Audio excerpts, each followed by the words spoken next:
I think I just went right into it. I went right into it. Fuck it. We're doing it live. Good night, portive people. Mm,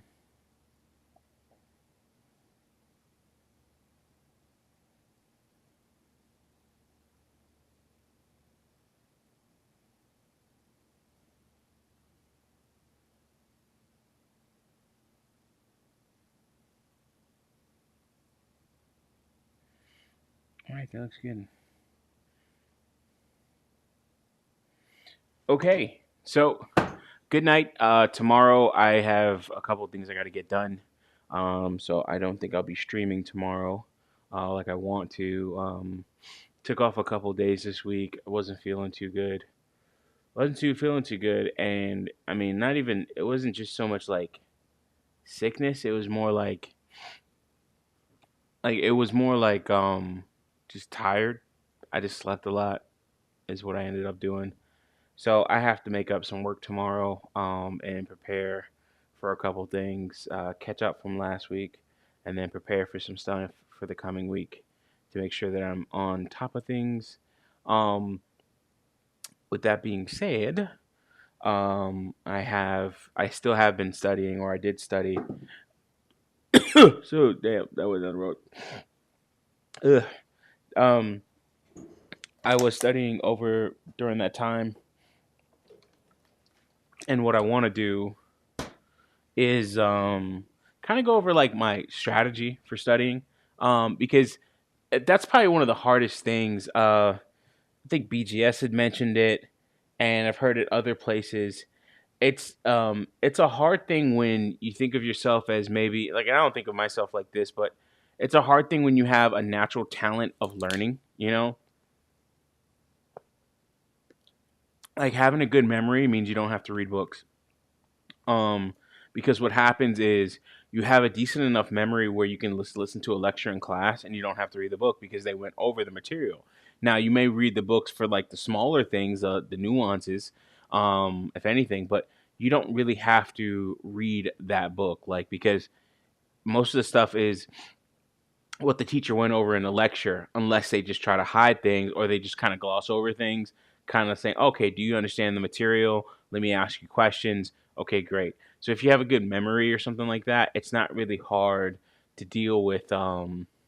It's not really hard to like pass tests, pass courses, or anything else. So I have a pretty decent memory, and I have a memory where I can reach way back. Like for instance, if somebody says something to me or I'm talking with them, next thing you know, I'm like, oh yeah, I remember like the day we met and what you were wearing. Like my business partner Jermaine, I remember what he was wearing. I remember vaguely what I was wearing at the time too.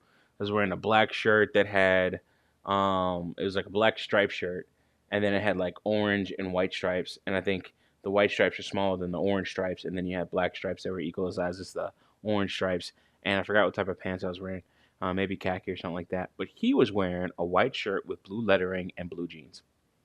I remember that shit, and that was like that dude's daughter's like I think 10 or something like that, and I that was before they were even married. Yeah, that was before they were even married, and so it's just like I remember stuff like that.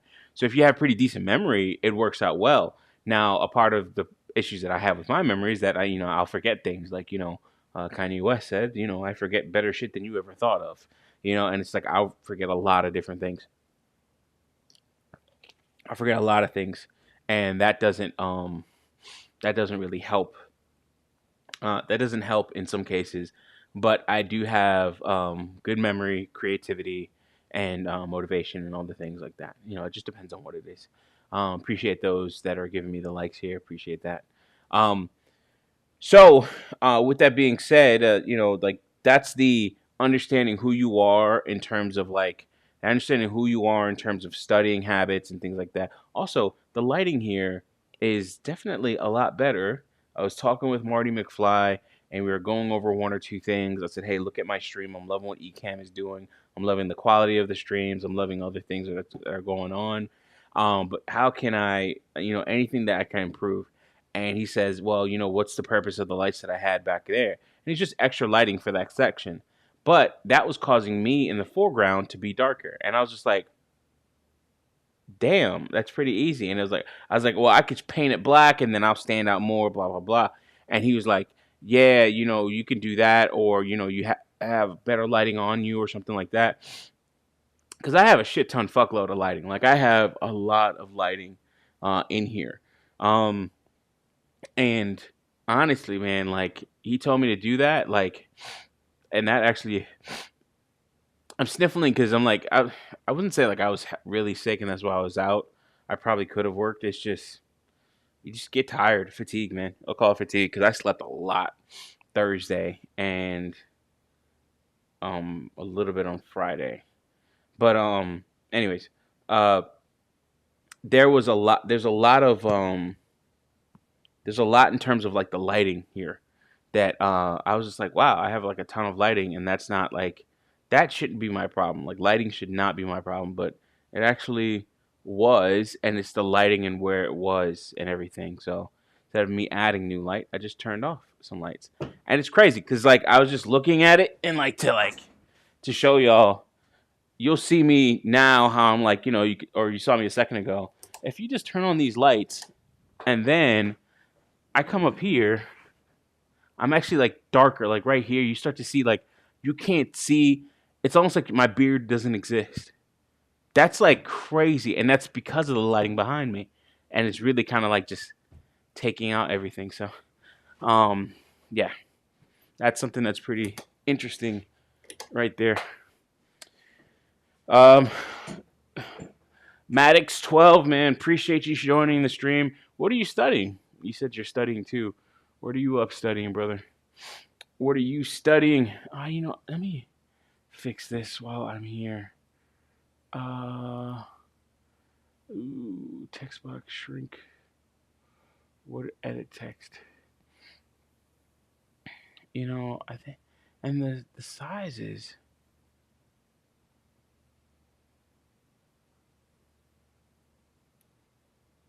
Save. All right, let's see. Holy shit. Okay. Weird. Why is it smaller? And I'm trying to get, and I would say that because I say all that because I'm trying to get better every stream in terms of like improving the style of the stream, the overall look and feel, quality, so on and so forth. So I am slowly checking things off my list. Oh, okay. That looks good. That's not too bad. I don't think there's much difference here. All right. Building up my cybersecurity lab and looking up, what the fuck? Suricata IPS? What the fuck is that? IPS, that should be. What is IPS? Intrusion protection system? Suricata. To the Googles. All right. Pretty cool picture of the day here. I like this one. Meow. Actually, that's pretty cool. I changed my background.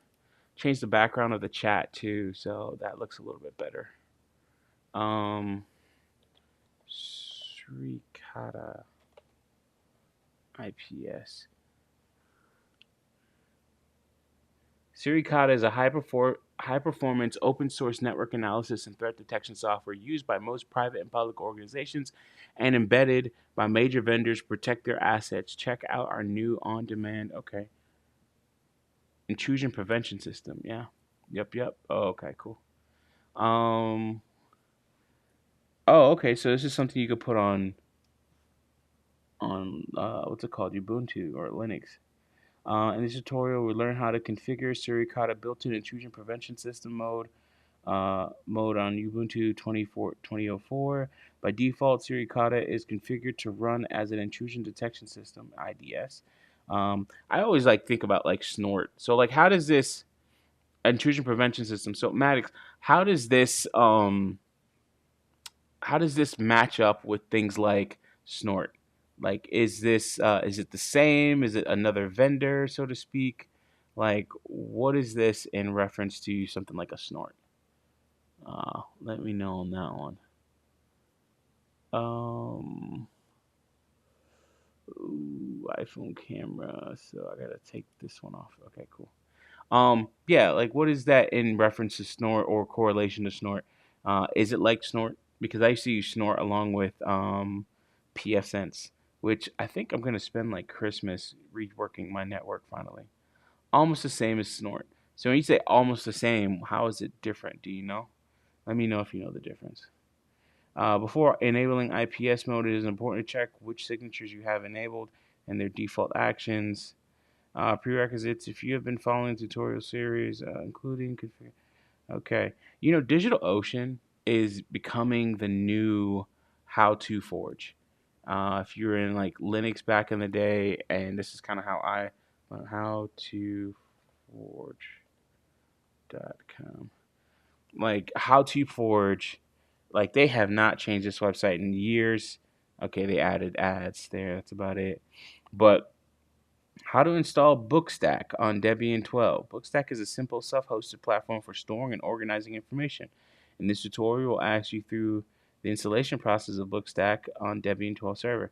What's nice about this is it'll also highlight older stuff, or like it'll also highlight obscure stuff like these apps like Bookstack. Like what the fuck is Bookstack? Like who would need to know that? But they would make they would make tutorials like this, and it's almost like a form of SEO. But yeah, Maddox, open source versus Snort Cisco rules. Oh, Snort is owned by Cisco now. See, this is, and I talked about this in the last stream in terms of like old knowledge, bro. Snort and the Oink database and all that other shit. I did not know that's owned by Cisco now. Like that was always open source from what I remember, and I think they have like Open Snort or something like that maybe. But I always remember it like not. I mean, it being free and open source. I did not know it was owned by Cisco, who also owns like Fire something, some Fire thing. But okay, cool. Almost the same as Snort. So, but yeah, like how to forge. DigitalOcean is kind of like how to forge, and this is what I talked about in the last stream. Let me finish that idea. Is talking about how like my knowledge is so old and out of date. In terms of like things that were a core portion or core thing when it um uh came to my knowledge, working knowledge.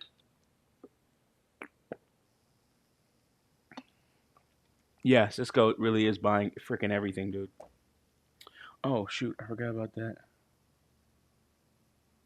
It's present reading. Mm, sorry.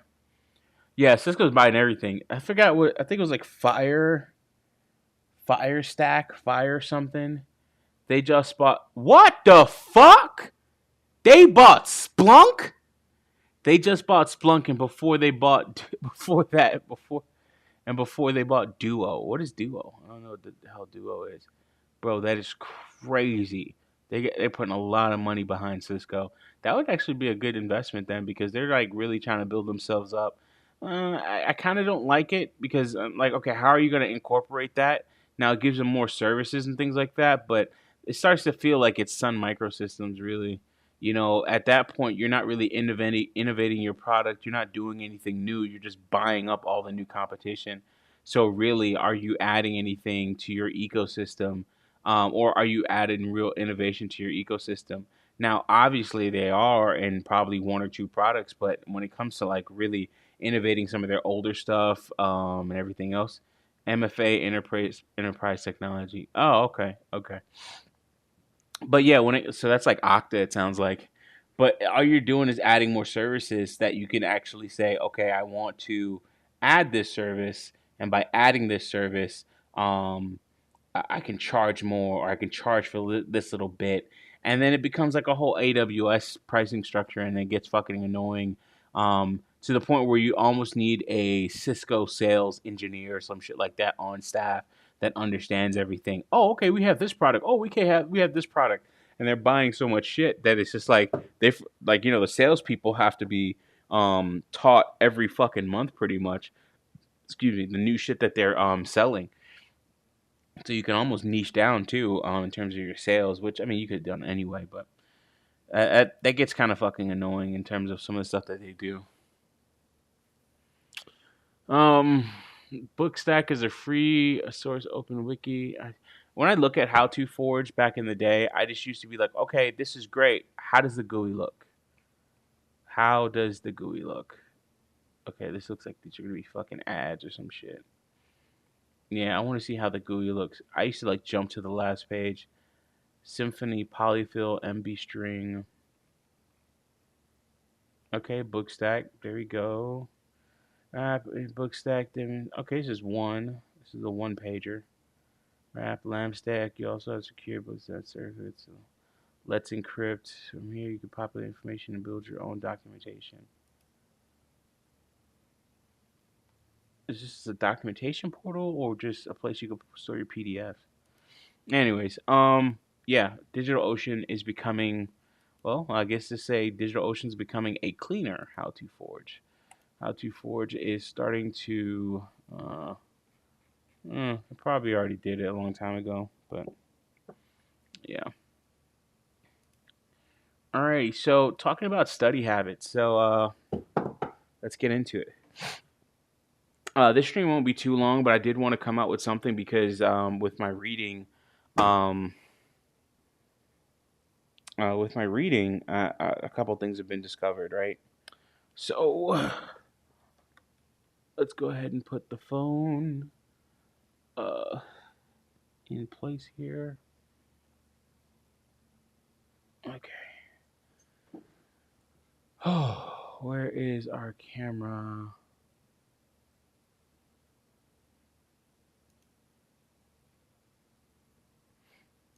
I need to do camera, manage network cameras. Nope. The only thing is, I don't like this, but it's like, okay, I can find this damn camera when I don't need it or don't want it. Okay, here we go. Maybe no. Um, yeah, I don't like the fact that like with this software I'm working with, the iPhone camera option add a placeholder camera. Oof, just added something I don't need. Remove placeholder. All right, cool. Like the iPhone camera, like okay, man, how can I connect to it now?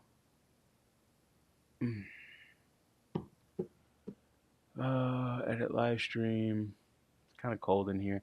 I need to bring a heater in here now with the 50 degrees outside right now. It's not too bad. It's bearable, definitely bearable. Outside is bearable in general, but with the insulation, it's not bad at all. I could probably bring a heater in here and be good. I probably need to turn off the AC units to be honest, though. But it gives airflow, so that's nice. Really trying to find the dang cameras here. Include switcher. Add guest. Manage network cameras. AirPods Pro.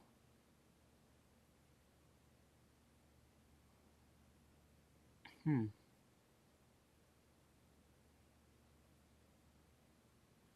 Weird. I'll have to find it.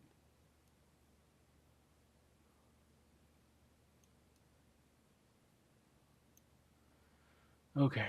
Alright. Maybe I just turn it on.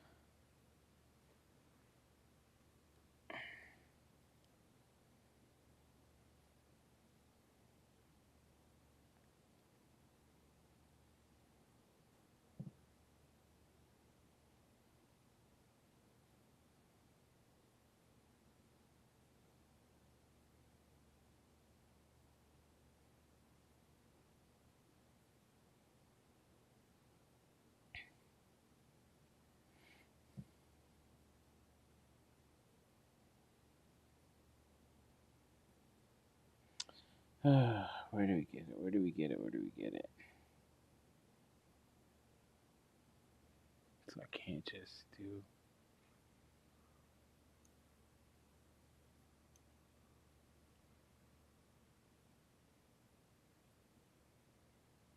Mm. Oh, okay. Weird. Okay, well, why doesn't that show up?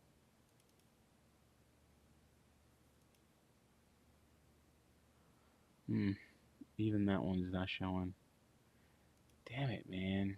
I do not like this. I do not like the way this is working here. Because now, when I want this damn camera, it can't show. Or it don't show.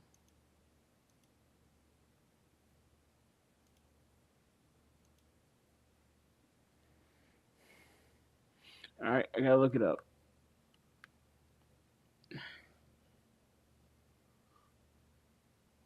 Okay. Alright. Get that light there. Oof, no. It's hard to read the screen. Um, Heater and fan should be good. Need the circulated air. Yeah. So the AC, I have like two little AC units. I really do like them, and I have two of them for this space, so it'll pretty much cover the whole space and not overwork just one. I've explained that before, but um, they don't do heat. They're smaller units, so it's not like they do heat on them. And I think one of them does like 350 square feet. So, and this building is about like 478 square feet or something like that. It's like 12 times 36, 432. So, two of them fill the whole space or cool the whole space very well on both sides. And they're like wireless too, or like I can control them over the network, which is really nice. Okay. Ecamm Live connect to iPhone.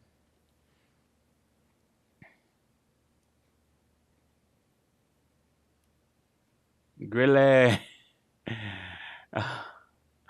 What's up, man? Dave Tal. Every time I pronounce that like with like a country accent. What up, Grille? Using iPhone and iPad phone camera. Yeah, I don't know why this is not just showing up. Like, why wireless nitty cam using a shoot app using iCam. Wireless cameras since 5 chambers come a long way. iPhone cameras are additional. Here's an easy step. Okay, how to use continuity camera as a webcam. What? Doesn't it seem like these days we're always on a whole bunch of I'm used to it. You have the ability to take it off. This is what it looks like, okay? So it's more like. Then in your Mac system settings, go to General, AirDrop and Handoff, and make sure Allow Handoff between this Mac and iCloud devices is turned on. So this Nah. How to use your iPhone as a camera? Watch. I on want to show you YouTube. how easy it is using your phone as a show you and your phone saying to mix in and introduce to getting a camera that's built in to connect to our phone as a camera. Share the scroll. Don't get confused between the two things here. I just want to show you where you can find handoff. You'll notice at the bottom there is now a setting that says continuity camera. If you turn it off, maybe you don't want to into general and you have AirPlay and handoff. You'll notice at the bottom there is now a setting that says continuity camera.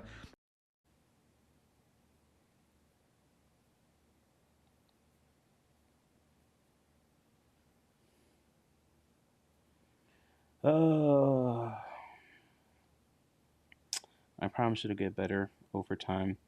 One thing is, my dog, my female is in heat. My female dog is in heat, and then my male dog is literally going crazy. I'm talking, um, boondocks. I love booty.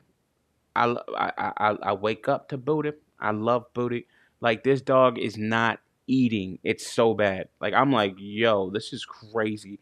This dog wants to fuck so bad. He is not eating. He is crying. I have to. I about 20 dinner 24/7. I have to keep him in the cage. I let him out maybe every 4 hours or something like that, and I have to let him out separately, or else I can't even look away. The dog he's gonna try and mount, and then she's gonna let him. Like she wants him to mount. It's just like it's fucking crazy, man. It's some like it's crazy to see it because you always hear terms like man like a bitch in heat. You know, you hear terms like that, and then you fucking see it like she's in heat, and then she's like calling over other dogs, barking at them and stuff like that, playing around with them, letting them mount her and all this other stuff, and then he's doing it, and like this is the second heat he's been through, but he was a lot younger, or he was like just being born the other in the last heat cycle, and oh my god, just the it's like I've seen humans do this, especially when it comes to like testosterone, and you just want that, like I want to be with somebody, so on and so forth. Which is why, like relationship talk never really gets old because there's always a new crop of people entering the dating market and trying to understand what's good. Watching One Piece. You think a MBA with a concentration in computer information systems is a solid degree for tech? Um, Let me finish this up and I'll get to that. Anyways, my dog is in heat. They're going crazy. The dog, I mean, I have to really just, it's almost like I have to force him to eat. Not even force him to eat. I put his food in his cage with him, and he ain't eating shit. This is a dog that'll eat everything in like less than 5 minutes, easy. He'll eat a whole bowl of like, and that's like 6 cups of feed, and he'll just go through it to scoff it down. And he's damn near as big as she is now. Um, he's probably like he's gotta be up well over. He's 90 maybe to 100 pounds, and he's only 9, 10 months old. He was born in February, so October, November now. So yeah, he's 9 months old. But yeah, it's crazy. Anyways, to your question, Dave Tao. Watching One Piece. Yeah, man, I got old. I got Bounduman. I just got this one recently. So I got this on the desk. This one's pretty cool. I have a Gear 5 one in the house, but it's not as nice as this one. Um at first I didn't like the chest on this. I didn't like the chest on this, but by the way, this is not good study material because I'm not showing y'all nothing and I'm not focused my damn self. Um I'm really trying to get this camera shit going. But in terms of your question, you think an MBA, with a concentration in computer information systems is a solid degree for tech. So when it comes to tech, it depends, right? Like when it comes to tech, what I always advise people, or what I always ask people is, do you want to be um, the person that does the work or the person that manages the person that does the work? If you want to be the person that manages that person that does the work, get a degree. Go ahead and get your MBA, your bachelor's, and all this other shit. Because what you're doing or what you are preparing yourself for is to talk to a person at an executive level, right? Saying, hey, listen, I think we need to do this. This is our ROI. This is what it's going to do for us in terms of cost, so on and so forth. So you act as that liaison between C level and other executives and stuff like that, right? Or VPs and all this other stuff, right? Um, your executive team. Airplay. Your executive team. Airplay. Transfer the home pod. Okay, cool. I already got that. Cool.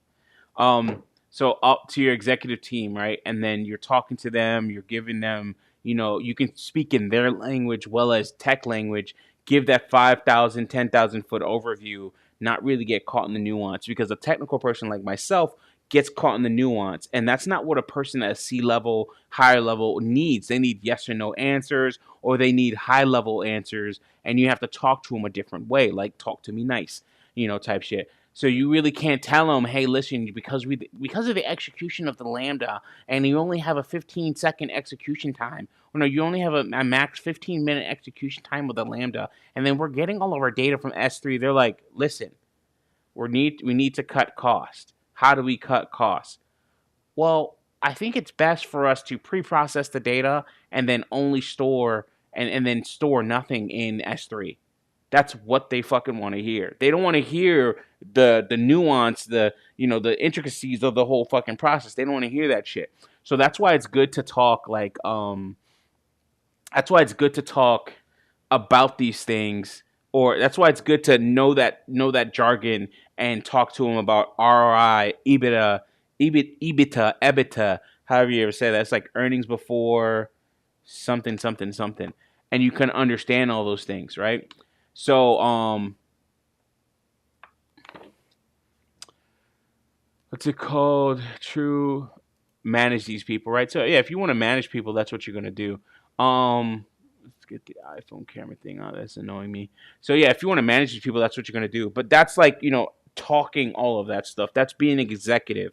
Now, if you want to actually do the work, get your certifications first, and then you work your way up. Because at that point, you start to have industry knowledge. You start to have more skills and other things, and saying, "Oh, okay, I know what to do in this case. I know how to do this. I know the intricacies of," and then, you might actually become an executive, or at a higher side, an architect, because you've already done this stuff in terms of software for a number of years. You've already, cut your teeth, so to speak, right? So a lot of those training reels and all the things like that, you don't have to worry about, because, oh, it looks like the time went back, right? The time goes back. Time goes back today, but I don't know if it went back already, or maybe it happens at. I think it's supposed to happen at 2, and then it go back to 1. It's kind of crazy. Um, so that's kind of like the whole thing. So if you want to be like, a person that does the work and then understands and becomes a team lead, and maybe talks to, the low level executive, a CTO or something like that, and then the CTO takes that information from you and translates it to the other, C level executives. Yeah, then get the certifications and understand that. So and thank you very much for that, Maddox. But like you said, if you want to become a CISO or a CISO assistant, get the MBA, right? So that's, man, what is this? What is a CISO like? Uh, Chief Information Systems Officer or something like that, or a security officer, or stuff like that. Yes, it's 12 a.m. Oh, okay. So it happened. It happened already. It happened already. Is that?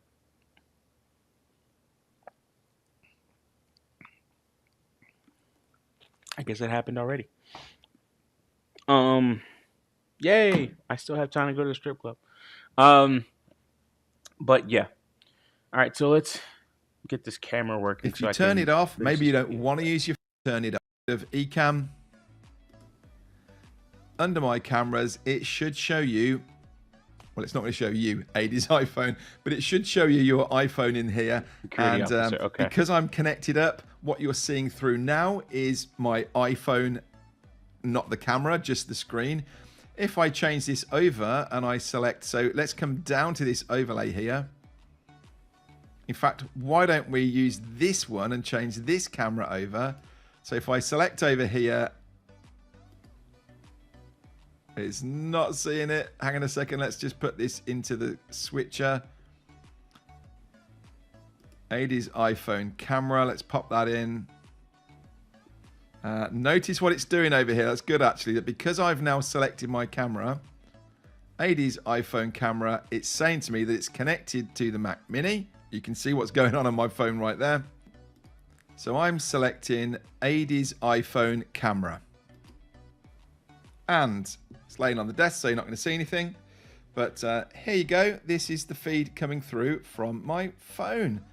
Not bad. Now we have some options on here. The way you get to the options, I'll tell you what I'm going to do. You really do, obviously if you're doing this, you're going to want to have a stand. I'm just using this small little thing as a temporary stand for now. I would get a proper desk mounted one if you plan on using this as a camera. Obviously you could be having this set up as well as maybe like a top-down camera or something like that. For now, I'm just going to slide this in and let it sit in a pretty much the same place as I would normally have right in here. But really sharp, isn't it? That's great detail. So this role is like a business analyst.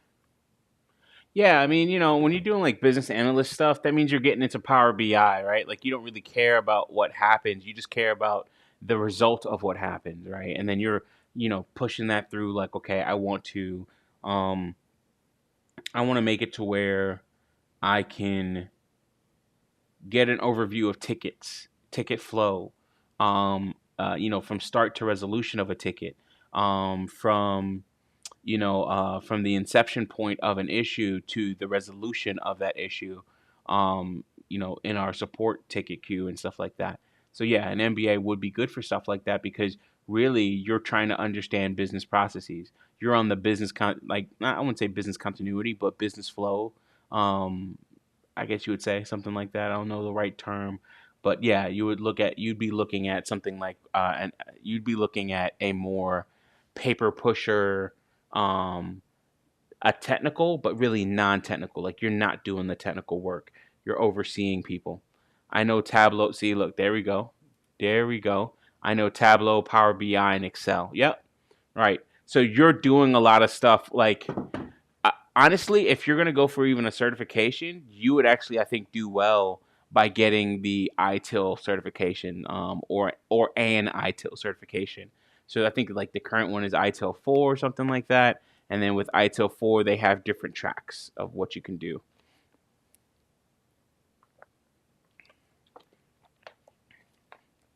Trying to keep my throat. Ugh, I'm not even going anywhere with that one. Um. What did you? Oh, okay. But yeah, so having those skills and understanding that, yeah, you're gonna use that MBA, or you're gonna be talking to C-level executives and stuff like that. All right, let's try and finish this, man. Talent quality. Like this, something similar to this anyway, your video effects. So we've got the effects turned off for this anyway, your video effects.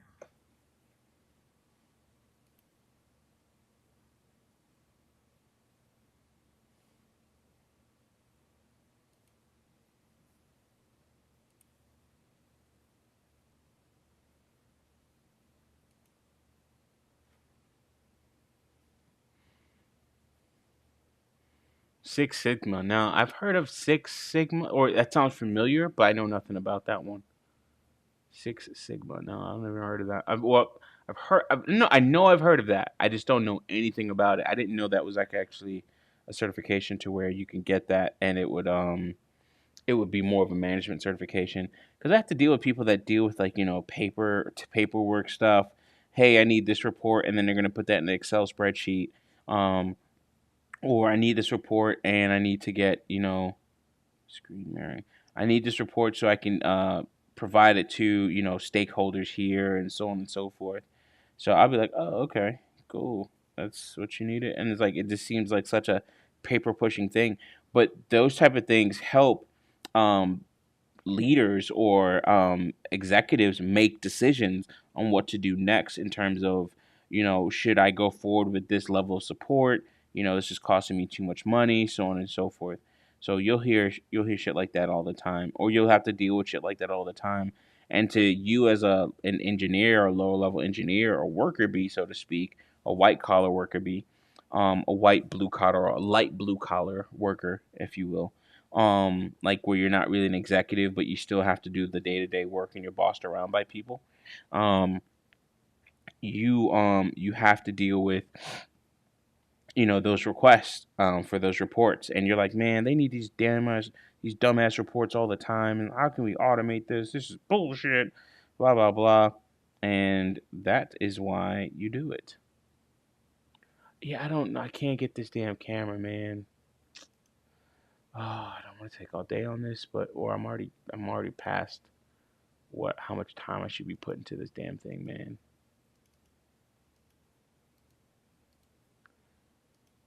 I really wish I could just say like, camera.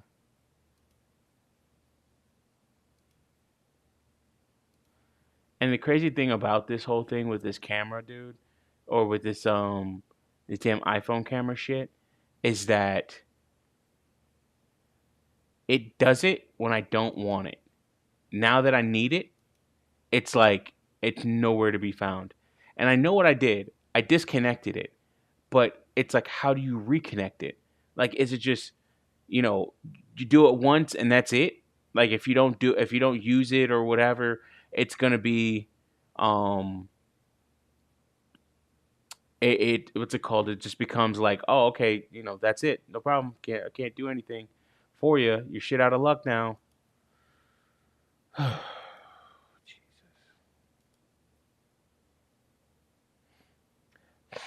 I really.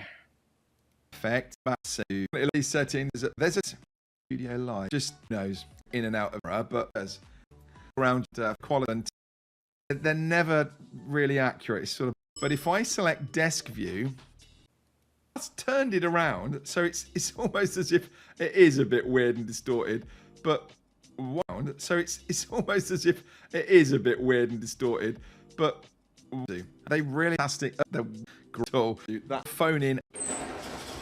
The color really changes when you bring a green screen in behind you. That hasn't.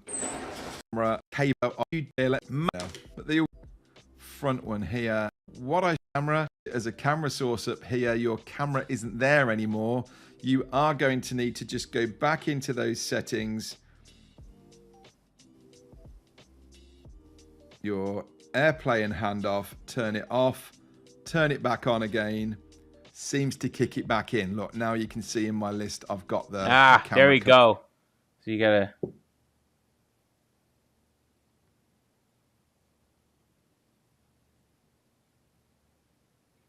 And then from there, working through problems. I mean, this is transfer to HomePod.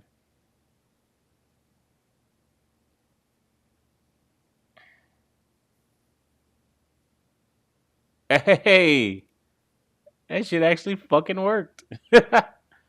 Yes. Sweet. Guys, we just fixed the problem. I really took way too damn long to get to that. All right. So that means select a camera. We can just do iPhone camera. Sweet. It's on the stream. Okay. So yeah, ITIL Six Sigma. What's it called? Okay, I'm planning on taking SQL, R, Python, Java, C++, and learning coding at a community college. Yeah, and that's definitely a cheaper alternative. A lot of that stuff you can learn yourself, to be very honest. What I would suggest that you would learn in terms of your experience with Power BI, and then we'll continue. Then we'll actually get to what this stream is about. 42 minutes in. I would say SQL, R. Yeah, you can learn those because those are like data mining languages, so to speak. Extracting data from actual data sets or data stores, and then uh, learning a coding. So Python, Java is hard. C++ is hard. I wouldn't tell you to learn that. SQL, R, and Python, I would tell you to learn those. And the Python is really getting into your actual coding languages, where you'll actually use business logic, maybe to clean data sets or something like that. Things that you may not be able to do in, say, SQL or R. SQL is going to be scoped and narrow. R, I'm not exactly sure about, but I want to say it's going to be scoped and narrow as well. Like you have a data set that may be already cleaned, or there's some things that it needs to do to clean. Python is good for ETL, so you extract, transform, and load. So you're going to extract it from a data source like an API or something like that, or SQL, or like a data source like maybe an XML document, RSS feed, whatever, right? And then you're going to transform that. So do all your business logic with that, saying, okay, hey, listen, I needed to do, if I see this string or this type or whatever, if I see that it's actually a number converted to a proper number, an integer or something like that, and then you want to load that into a database or into some other data structure, even if it's a CSV file and store it somewhere, right? So that'll be good for why you would use like a Python language and go from there. And I think that actually, if you do that and you do that at a business analyst role, that'll actually be really nice. Like those things, like taking that path for everything would be good. Another person that supposedly talks about this quite a bit and has helped out people is Sub Zero 369, I believe his name is. I forgot if it's like 369 3669 or something like that. Somebody I guess say his name or something like that. But what's it called? Correct me on his name. Shout out to you, Grizzly. You represent a lot of. Hey, man, I appreciate that. Yeah, I appreciate that, man. And I hope I represent you guys well. At least well enough. I have my own spin on things, but yeah. But thank you. I really do appreciate that. Microsoft Learning. Oh, okay. That's something you talked about earlier. MGTOW Universe. What it do, sir? Appreciate you as always. Midtown Universe is taking and asking questions. What's good? I got a lot of work next year. Nothing more satisfying than a successful debug. Yes. Yeah, exactly. This damn camera, it takes so forever, man. It did.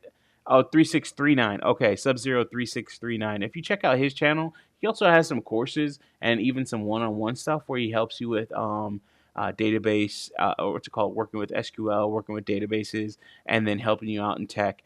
He's actually successfully helped out other people in the space. One being Richard Dixon, and helped him, further along in his career.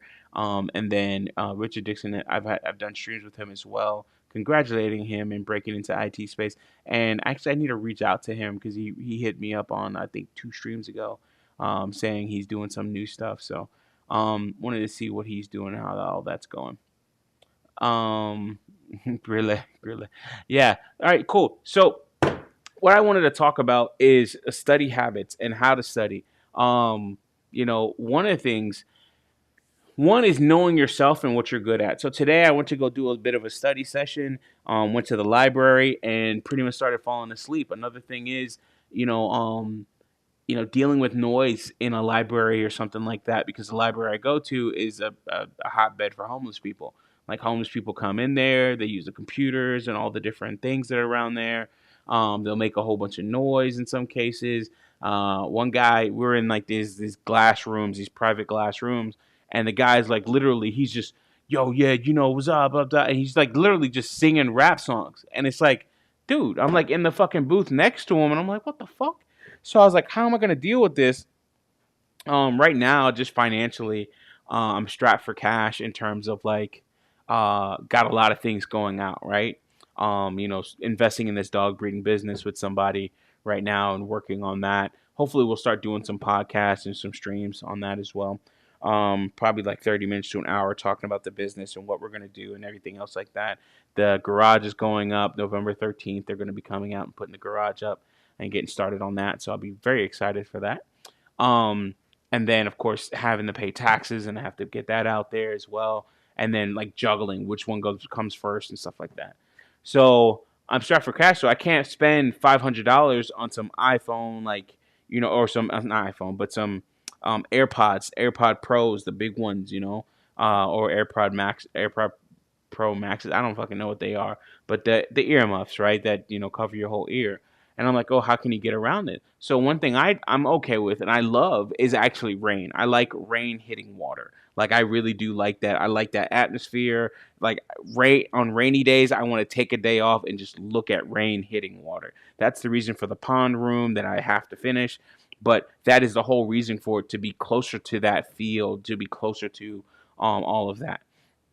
So I said, fuck it. You got 24-hour rain streams, right? Like, for instance, if I go here, so for instance, you have like your AirPods, right? You put both of them in, it has noise cancellation and everything else. It doesn't block out everything. If you want like better noise cancellation, you can get with the Bose headsets that'll really block out noise, and it does like active noise cancellation, which is amazing because that in a server room, oh my god. Somebody showed it to me and like had me put it on, and I could hear none of the servers around me. It was like I was deaf. It was so great. But those headphones are really great. But they cost a lot of money. I think it's like $400 for them. They're less than the AirPod Pros or whatever, or the AirPod Maxes or the I forgot. I don't know. All right, I gotta look for it now because like now it's gonna annoy the hell out of me. Oh, this is a cool picture though. I actually kind of like that. Oh yeah, that's cool, and it's like big as hell too.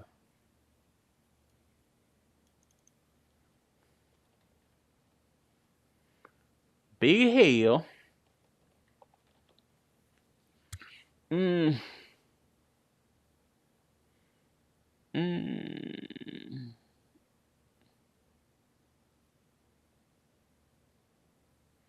AirPods Max. Am I back? Uh, damn it. I don't know how messed up it was.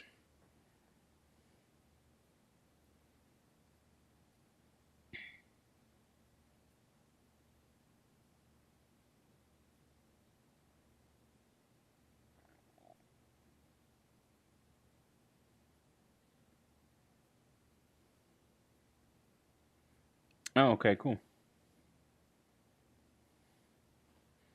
Okay.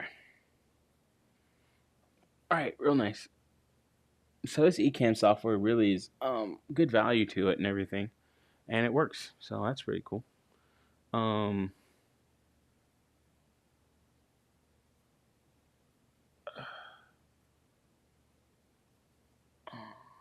there we go.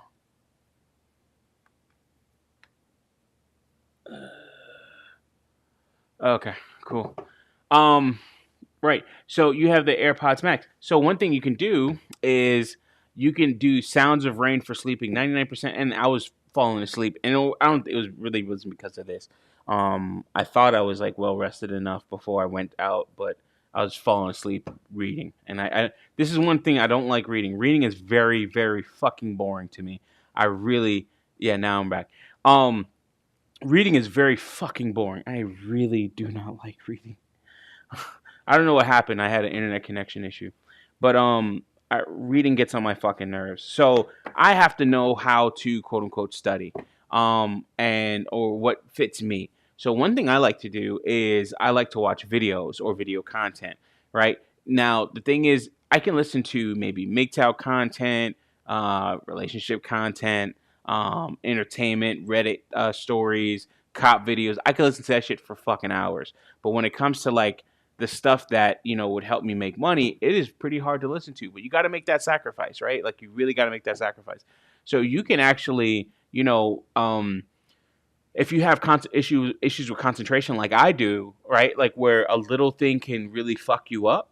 And of course, if it's a boring subject, so to speak, that's not entertaining or something like that, I don't tech articles. I like to read very small tech articles. I don't like to read very long fucking white papers and shit like that and RFC documents unless I need something out of it. Like one thing I was doing at one point was trying to code, um, trying to make code that would parse. Oh, I forgot what the standard was, man. That would parse uh, ASN information. Oh man, that would parse who is information. There we go. And I had to look up the white paper, look up the RFC, and then go through the whole white paper and write code based off of that to say if it's this, if it's that, so on and so forth, to properly parse who is information. So if you made a who is query, then you get that raw data, actually taking that and putting that in its own separate fields to where you can like say, oh, okay, cool, this is this, and what's the difference between all of them. So, um, you have no, I don't have a PDF for that book for Learning Go. Um, but yeah, I'll get to the questions here in a second. So, I'm in the library. I'm listening. This guy's like rapping and shit like that, and I was like, "This is fucking annoying. I can't concentrate." I turn on Rain and I start listening to fucking Rain, but then I turn it lower, so it's kind of like a background. So it's like Ed talks about like hey, how he'll listen to streams and stuff while he's doing work, and I'm like, I really can't do that. Now, certain content, I have to watch it. I have to look at it. Certain content, I want to look at the screen, and that's why it's also nice where people like cover up the camera and it's just their voice talking, right? Excuse me, and then that works and that helps. So doing things that will allow you to concentrate because you have to get through it. Like if I want different or better work, I have to get through all of this. Like I can't just, like, oh well, fuck it, I'll learn something else, whatever. And this is how far I am through it, like where that card is. So I'm not that far through it, and I've been, using learning from different sources, right? So that's another thing. How do you learn? Understanding who you are and what you're good at in terms of learning. So yeah, ambient music does help for sure. Like lo-fi hip hop is a big thing. Let's go through some of the questions and or comments here.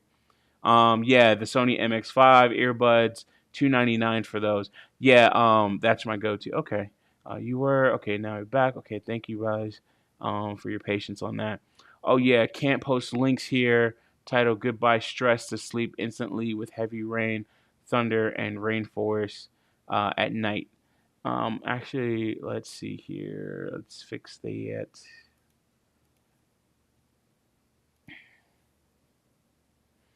Hopefully the stream doesn't cut off. For your this. All right, so let's do that. Let me tell you. Ooh,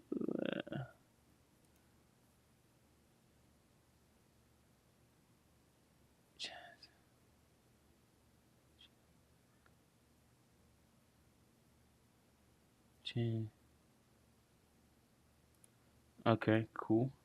All right, Maytai, you should be able to post links now.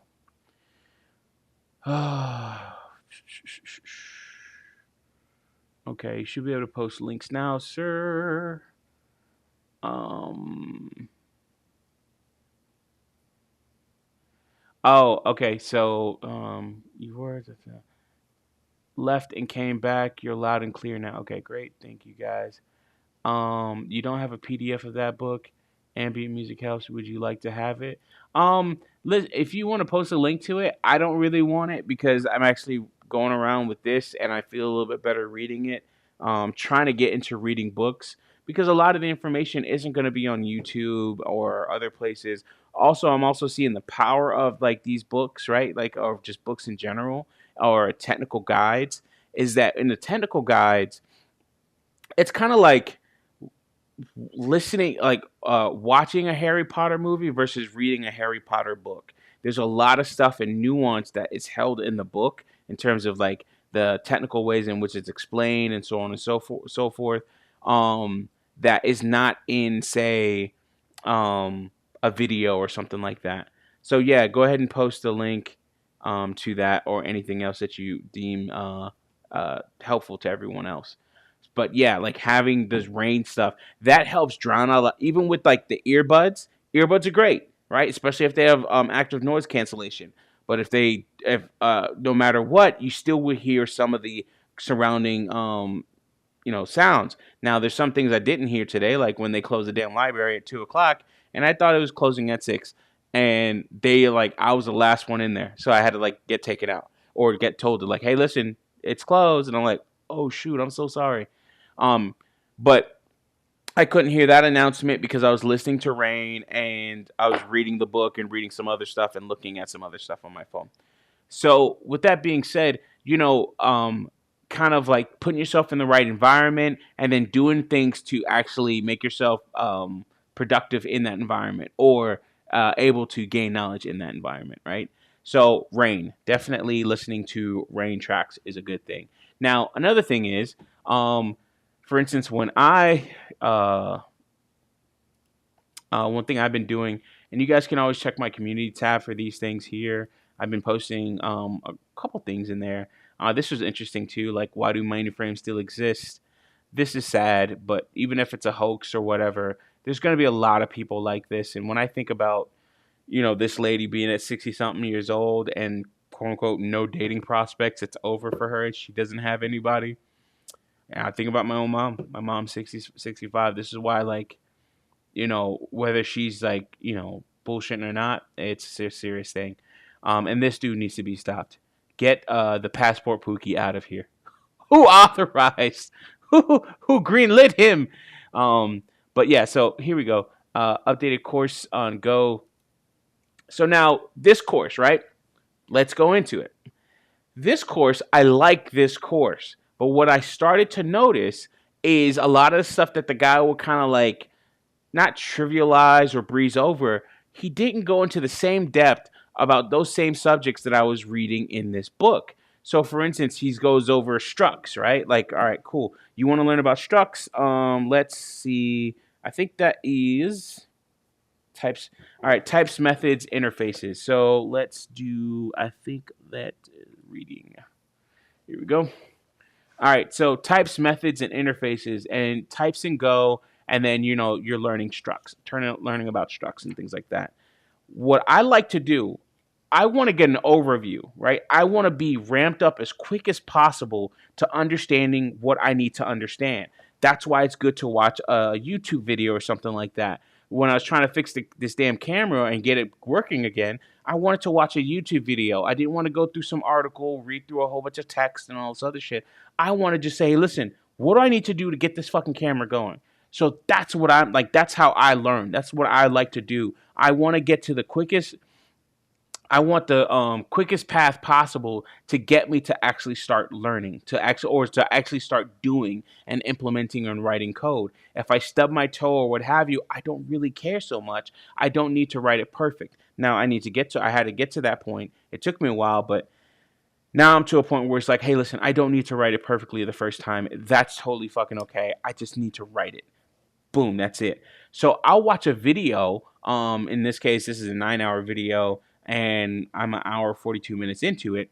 But salute Alonzo Hall. Hey, Dan, thank you so much, guys. Alonzo Hall, for high net worth individuals, high income individuals. If you're, I think it's if you make over a certain amount, you can't, I forgot what the amount is, but you can't invest into your Roth IRA. Alonzo Hall has helped me find a solution so that I can still invest some of my after tax earnings into some type of product that would pay me out or even pay out to my family in the case of my death. So you can talk to him about that and other insurance products or any other type of wealth building, wealth accumulating products that he may have.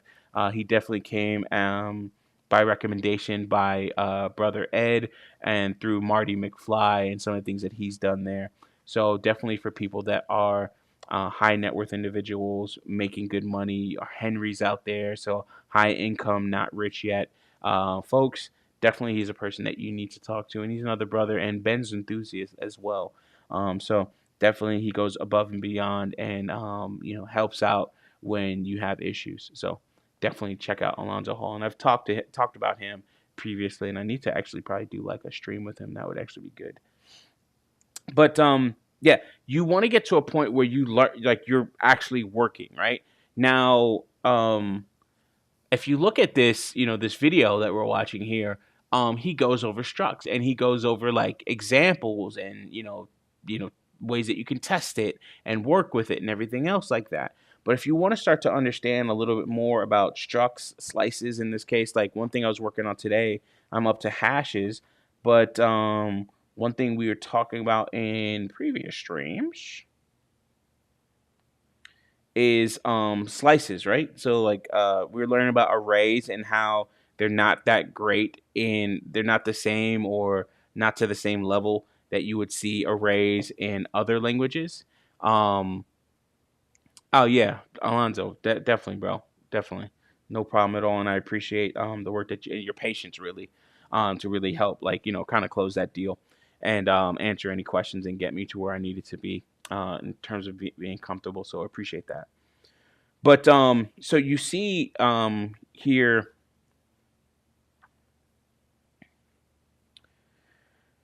we were working on array or going through arrays and understanding arrays, too rigid to use directly, but they have something called slices, which honestly, slices, arrays, you use arrays and they use slices like they use arrays, but the way that they actually work with slices or the way that you can manipulate slices is totally different than what you would actually. Let's actually let's go here. So it's totally different in how you would actually deal with an array or something like that, right?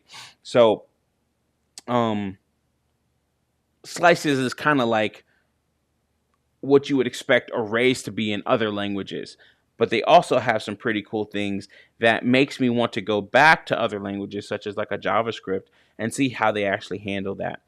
There's also some things where it's just like I don't think I would ever use this in terms of predefining the length of an array, or no, the length of your slice, and also the capacity of your slice.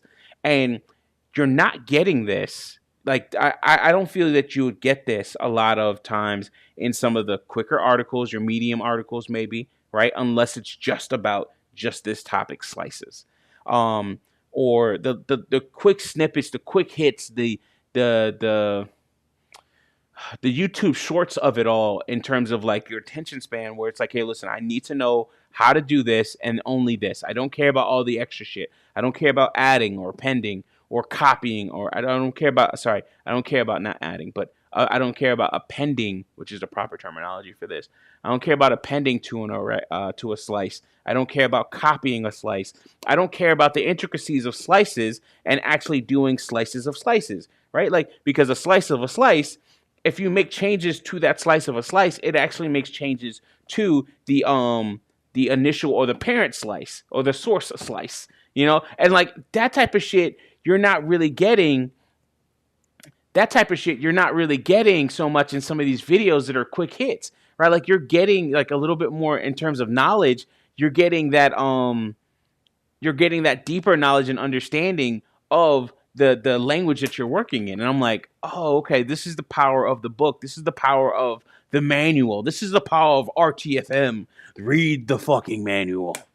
You know? So that's really the cool thing that I really like is about the books. But the thing is, that doesn't get me to where I want to be now. Like, I'm going to have to, and I'm, again, being a person that doesn't read a lot or doesn't like reading and having to sit through a book, even this size, which is only less than 400 pages, I can't do it. I can't do it quickly, I should say. It's going to take me a while to do all this stuff.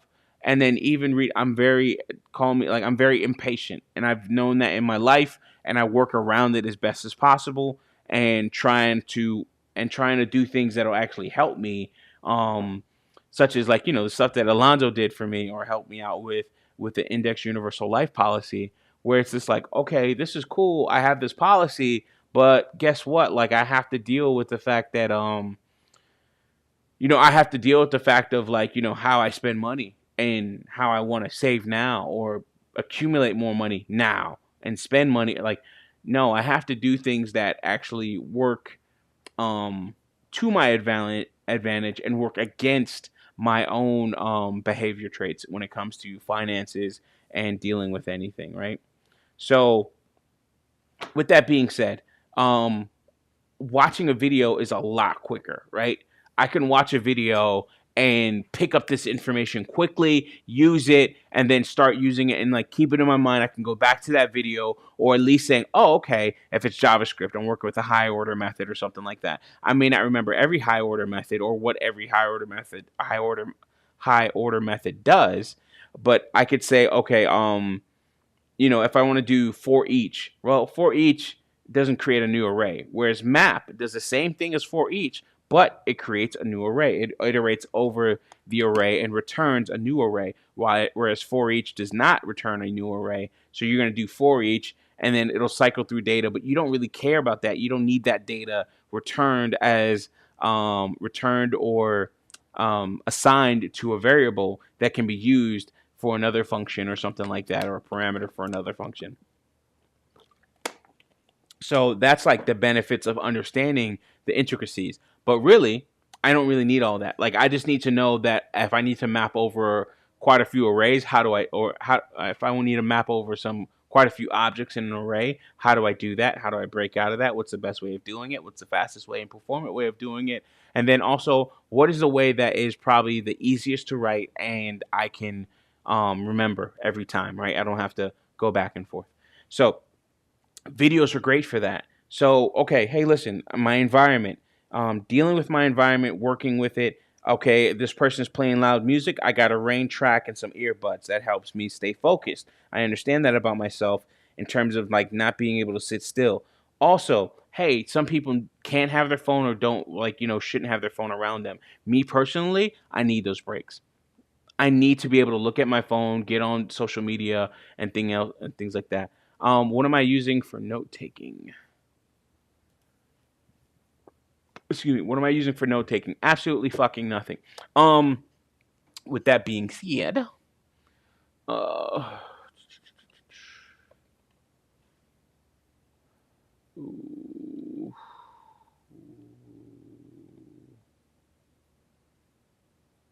Where's my Gmail? Oh.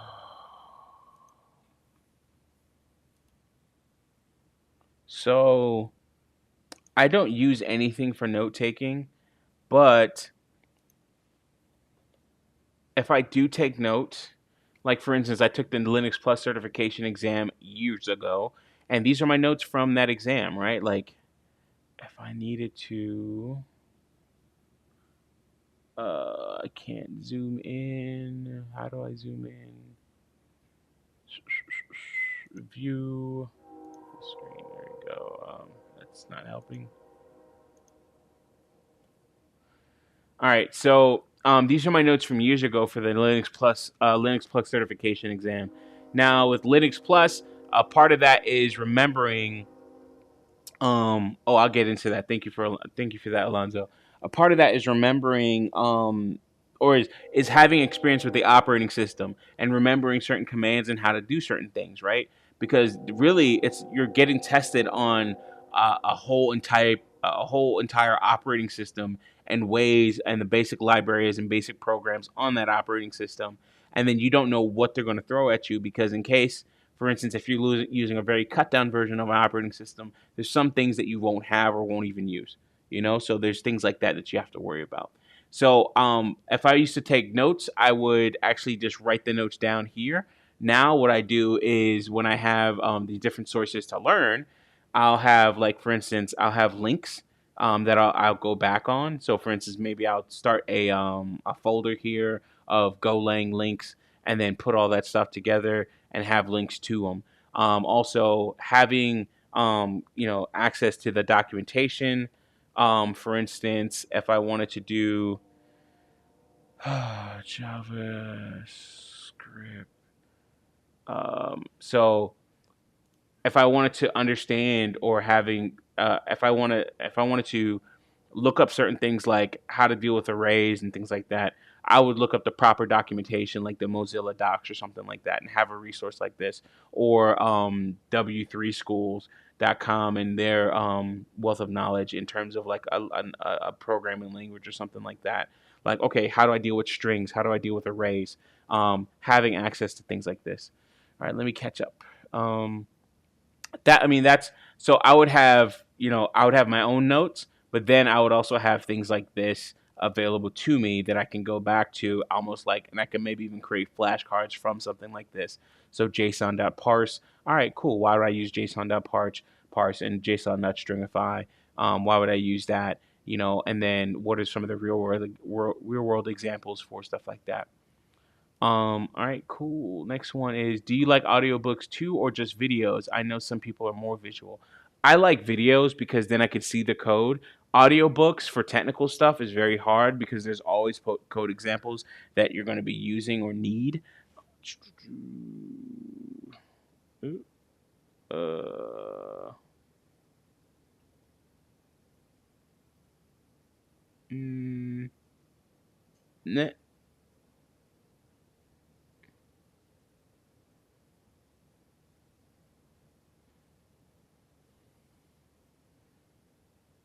we go. Where's the tracking at? Do you see me? I mean, I know you guys see me, but does the camera? Come on. Follow me. Anyways, um, yeah. So I like audiobooks for things that can be explained via audio. Otherwise, I am a visual learner. I need to see it to conceptualize it. Like for instance, oh,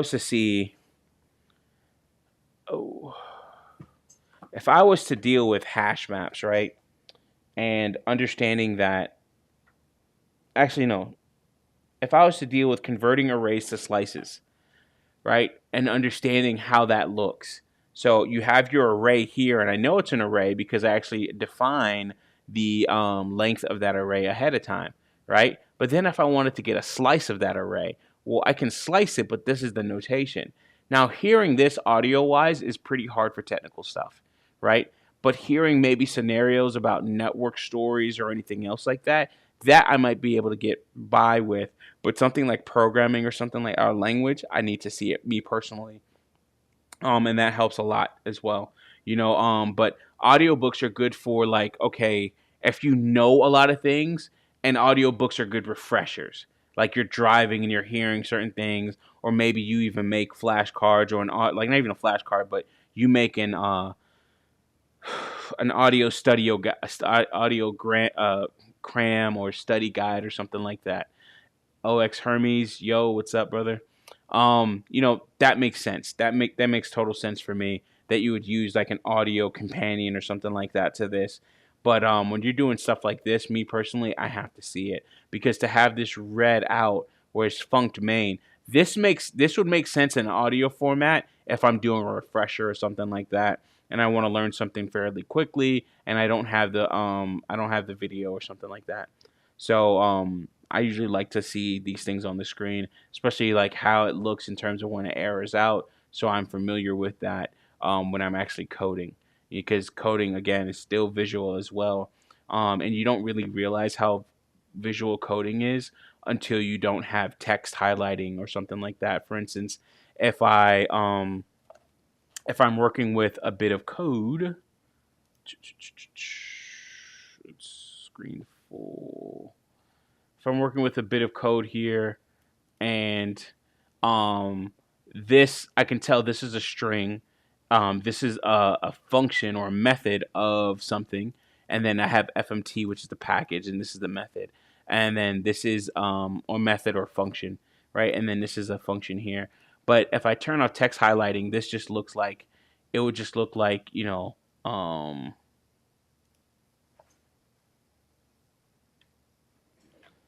would just look like this. And sometimes with text highlighting, you miss, if you don't have it turned on. We're so used to it that you'll miss the significance of these things because they're highlighted, right? For instance, if I go into the core, no, okay, more, and then I go to source, and then I go to app controller, you start to see the importance of these things. Okay, these squiggly lines, okay, this is denoting that there's an error with this package. Maybe it's not there, it's deprecated, it's not properly installed, or some other thing, right? And then you also have to see like, oh, okay, well, this green, over time you start to understand these are like services, or these are things that are imported, or these are classes, I should say. Um, so that's like a big deal. Like that's a big deal for me, is to have that text highlighting and also have those visual representations of what's going on. So for instance, even this, right? You see app controller here now. Actually, sorry guys. There we go. That works out a lot better for you guys. Mango. What is this?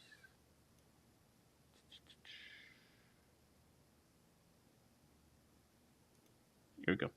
All right, so you start to see here, right? App controller. You see how it's a nice light blue? All right, well, let me take that out. What happens is this becomes grayed out almost, or faded, right? Has like a dark tint to it.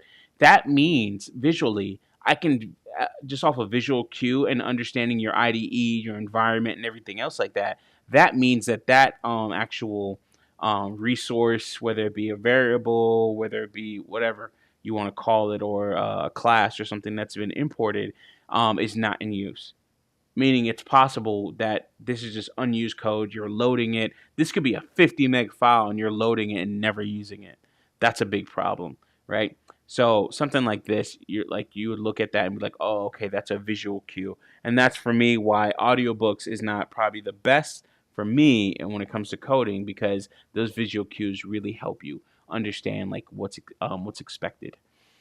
Okay, and this is from a while ago.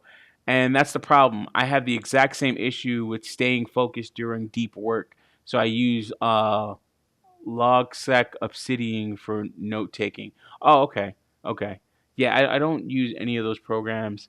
I think, for me, it's really just using it and getting used to it, right? Like actually using the code, or using um, the language in some way, writing a script, writing something quickly. Another thing that is a very good tool for me when it comes to like learning is okay, I have this book, but my companion is also my iPad, right?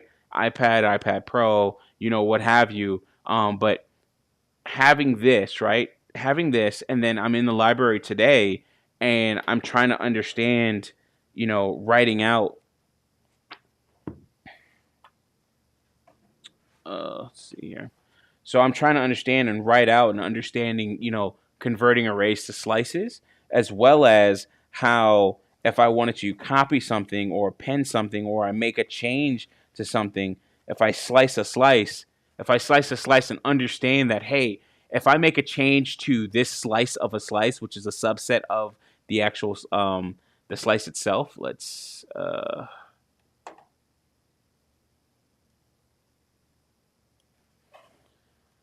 so if I make a change to this subset of a slice, which means in this case, this notation, y is assigned to x, the slice of x colon 2. So you have the colons.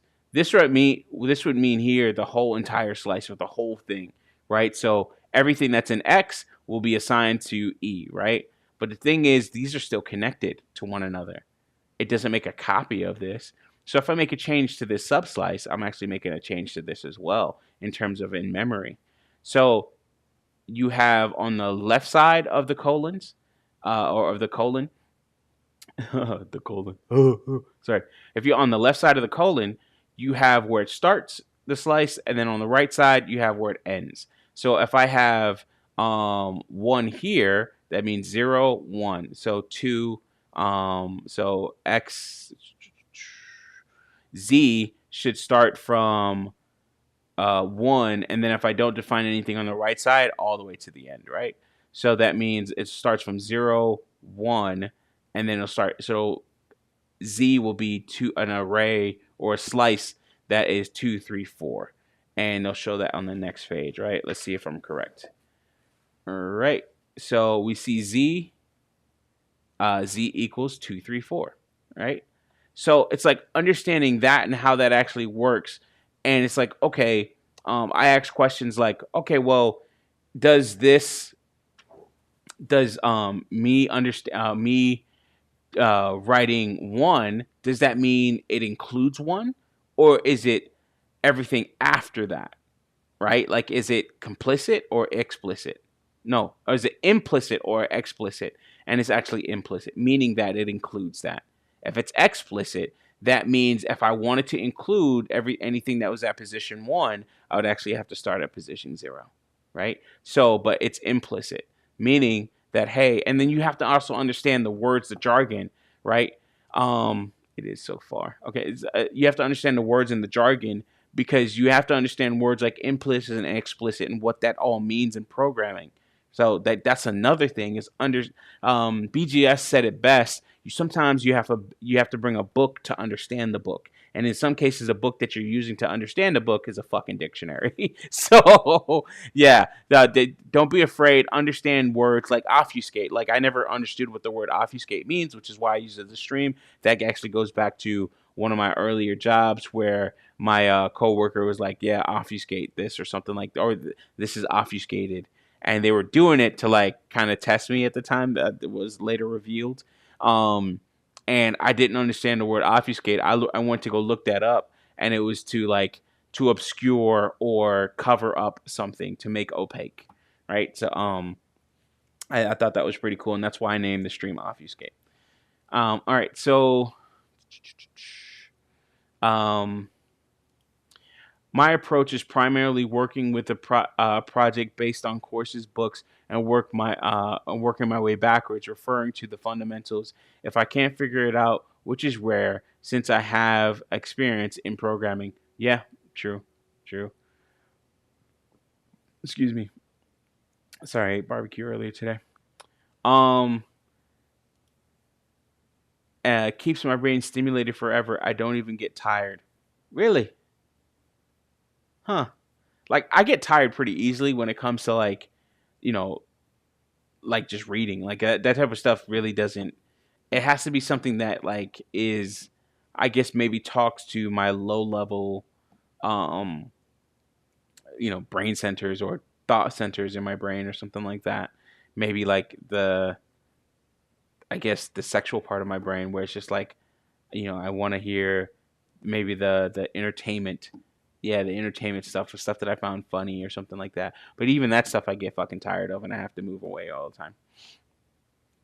Yo, makes sense. Truly depends on what you're studying. Yeah, and that's true. In terms of like, audiobooks versus, text or something like that. Yeah, it definitely makes sense. Because or it definitely depends on what you're studying, right? Maybe you listen to something for insurance or any type of laws or regulations and you have to listen to that. That's just like, okay, you just listen to it. That is what it is. And then it give you scenarios on how to work through that or how to understand and recognize certain things. Anyone use adaptogens to help with cognitive function? No, I don't even know what those are. Are those like pills? Like the gorilla mind stuff? McTown, it is so far. Doing well. Grinding GS for an internship. WG. Yeah, what is WGU? I've seen that. I think you've done streams on that MGTOW universe, and I saw that in the chat for somebody else. Um, yeah, that sounds pretty interesting. I guess it's like an online university or something like that. I mean, I use Udemy for most of my course material. Anyways, having a resource like just the book, but along with that, having a companion such as if um I have this, I'm going to be using, where is it? All right, I'll use the Go Playground. And one thing I found out today is again with the using the my phone as my internet source. Actually, no, they had Wi-Fi in the library, but I could use my phone as a internet as an internet source, and then I can actually go to the Go Playground. Yeah, play.golang.com, and in here I can actually from my iPad I can write Go code, which is pretty freaking sick to be able to do that on my iPad Pro. Is that I can actually start writing this out. I have my keyboard, so I don't have to bring a full on computer or something like that. Now it's still nice to actually have a full laptop with the Go runtime and everything on it. Western Governors University. You're right. You're right. But like, what is it? What do they do? And like, or sorry, what is the benefits of it? I should say it's an educational institution. That's what they do, right? But what are the benefits of it? What's so good about it? What are your thoughts on it? Please let me know. Let other people know so that they can actually get into it a little bit as well. Um, but anyways, so yeah, play.golang.com along with the book. Then it's like, all right, cool. I can, with these two things in a library, I can do a lot along with even my phone to say watch videos or anything else. I can do that on my iPad, look up other information, things like that. So those two things, man, like I go in there and like that right there is huge for studying. Not just having a laptop, but having any type of device where you can look up information and then even run some of the code, whether it be on your local system or on some type of like hosted server service or something like that. So that's another thing, right? Having those resources. So environment, understanding your behavior in terms of learning, who are you and what is your best way of learning? What are the fastest things of learning, or what is your goal for learning? Do I want to learn quickly? Do I want to take my time? And then using all of these. So this will be the last thing I'll talk about here. Or putting all these things together. So okay, I'm watching boot.dev, right? Or I'm watching this guy who, runs boot.dev and he's doing all the different courses, or he's going through the course material on this, on this YouTube video where it's 9.5 hours long, and he's going through everything, and then it's like, okay, cool, this is a great overview. I'm understanding how to work the language. I'm getting knowledge quickly. I'm getting ramped up quickly. I can watch this 9-hour video today or over the course of a weekend, and then I could start working on it on Monday or something like that, and then go through it, right? Or I could take my time, whatever, right? But then this gives you a good overview. Then you pick up the book. right? Then you start to look at it, it's like, all right, cool. When I read through the book, now the book is teaching me the same things, but a little bit more in depth. I'm understanding about I'm understanding about arrays and why they're too rigid or why you wouldn't use them. I'm understanding about slices. I'm understanding about how I can actually take an array and take a slice of it. I don't see him going over that yet. He hasn't gone over arrays or anything like that, but he's going over interfaces, types, structs, and things like that, right? So it's like they're teaching you in different ways at different paces, and also different things that they think are important to actually get you up and running. In some cases, you have to understand what is the purpose of the material that I'm using in terms of like teaching me. Like, what is the purpose of this book? Like, what is its um, ethos? What is its prime objective? Its modus operandi. I don't know. Well, but what is its real purpose? Well, this wants to teach me about the intricacies of Go, and then some of the things that make it differ, and introduce me to Go, and actually properly learn the Go language and when to use certain things and give me scenarios. Whereas a person like this guy here, um, he wants to teach me about the basics of Go to get me up and running and using Go in a short period of time, maybe over a weekend or something like that, or even as a refresher. So I'm learning very small things. This is a person that's new to the language, maybe hasn't learned another language beforehand, and like for instance, not being an experienced developer or something like that, they haven't worked with any other language. This is their first time learning a language, and they understand maybe the differences here and there, right? So that's kind of the importance, like understanding the importance of your resource, right? Like, or it's not the importance, but understanding the purpose of your resource and what they're trying to provide for you, and with how they're trying to provide that information to you. So Western Governors University, cheap, self-paced. You can go from zero to an MBA in a year and spend just under 10K. Freaking sick. That's really good. All right. Best dollar to value prop there is for tech, anyways. Oh, that's really good. Okay, that's cool. Right. Like, and that's cool because the biggest thing is finding, like, it's not so much finding the knowledge, but finding an accredited source for that knowledge that does things by a standard or a clear standard that is accepted by others. Like, hey, I got my doctorate from the fucking state of Hawaii University. I was watching Pocket Watching with JT, and he was talking about this fake trucking guru. Spencer Cornelia did a video on her as well, and she actually came on Pocket Watching's video. And I'm like, why did you do that? Like, on his stream, and they're like, oh, well, I gotta teach you Negroes. And he was like, well, hey, listen, I'm kind of lame. She's like, oh yeah, I can see that. And it's just like you hearing her talk, and it's just like, bitch, you don't even know what you just fucking did. Like, this is a dude that's helping taking down like Caesar Pena, DJ Academics, and all this other stuff, and all these other fucking people. And you're gonna come on there talking this shit. He's going over, okay, so you said in this, this, and this, and then this could be used in court, you dumb bitch. It's like, yo, what the fuck is wrong with you? You think you getting him told, but you telling on yourself, you self snitching, you dumb motherfucker. Like, yo, come on, man. Don't let your fucking pride be your guide, baby. It'll lead you to hell. So, um, I thought that was pretty fucking funny today, but I was watching that and I was just like, that's so fucking sad. But she had gotten a doctorate's degree from this fucking bullshit university that's sanctioned by the king of Hawaii or some bullshit. I mean, it's just like, I mean, not, sorry for, people that are Hawaiian and everything else like that, but it's an American state. It's a fucking territory. Like, it ain't no king. It's a president. You know what I mean? Like, nobody cares about that fucking degree. It doesn't hold weight anywhere. You're not gonna walk into fucking Harvard and putting that on your resume and be like, well, I have my doctorate from, Palu's fucking university. And I know that was very, I guess, disrespectful. But it's just like nobody's gonna fucking care, you know.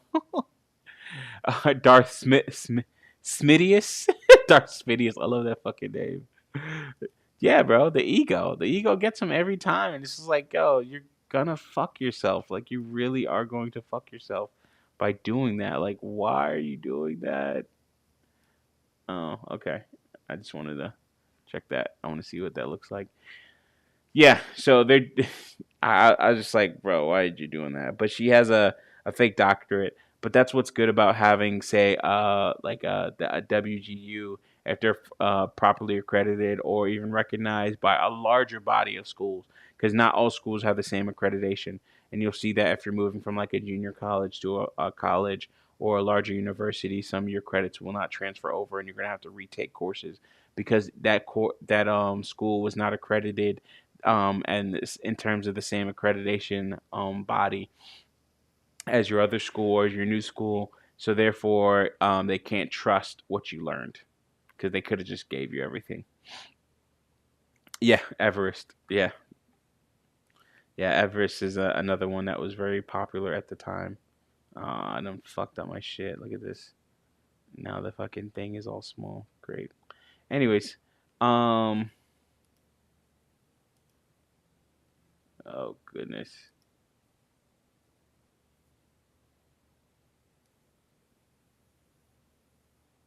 Huh. Uh,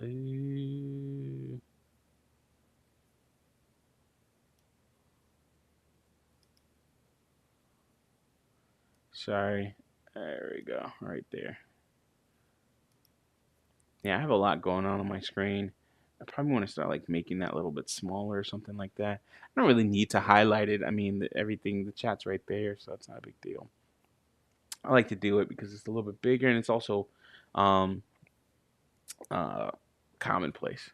Anyways, um, I hope is I ho- the hope is to fluff up the resume to qualify for higher paying jobs and bypass the ATS, the ATSs, ATSs. What are the ATSs?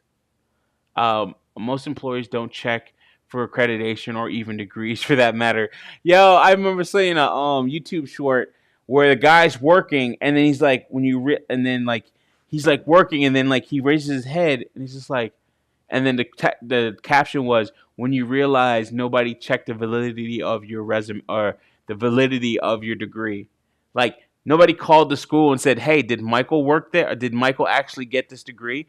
You could really put anything on your fucking resume and nobody's gonna check it. And probably the only time it'll ever get checked is when you're going for that really high paying job where you're the CEO of a company. By that time, you've already gone through like an analyst, a manager, a director, a fucking VP, a president, and then CEO, and then all this other shit off of some fake ass shit. And then they'll be like, "Oh my god, you charlatan! You lied to me!" Like, what's it?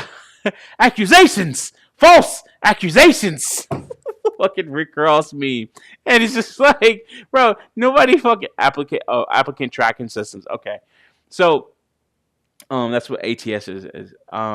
So it's just like it's so fucking funny, man. How worthless this shit has become. It's kind of sad, and that's honestly because of laziness from like say HR or something like that.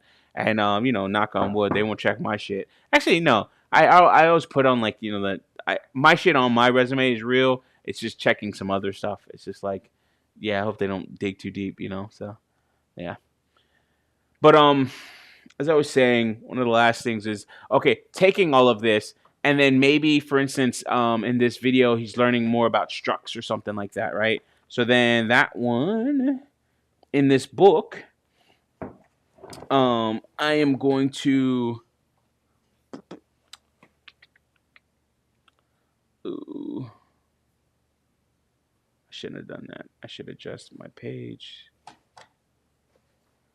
All right, so I'll go into like back in structs on page 56. We saw how to define a struct type, right? And then I'm not on 56 yet.